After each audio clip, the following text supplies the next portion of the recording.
विधान परिषदेच्या उपसभापती नीलम गोरे यांनी कसपटे कुटुंबियांची भेट घेतली। वैष्णवीच्या माहेरच्यांचं नीलम गोरेंनी सांत्वन केलं।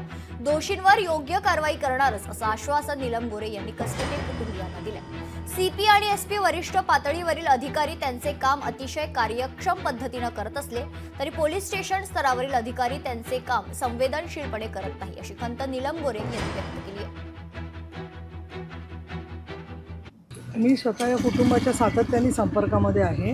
22 तारखेलाच मुंबईमध्ये मी पत्रकार परिषद घेतली होती आणि आरोपी 4 दिवस होऊन सुद्धा पकडले जात नाही आहेत म्हटल्यावर मुख्यमंत्री देवेंद्र फडणवीस, उपमुख्यमंत्री एकनाथ शिंदे आणि उपमुख्यमंत्री अजितदादा पवार आणि पोलीस महानिरीक्षक या सगळ्यांना मी निवेदनं पाठवली होती की यामध्ये काहीतरी उच्च पदस्थाचा हात असल्याशिवाय पोलिसांना आरोपी पकडले जात नाही आहेत असं एकूण चित्र दिसतंय।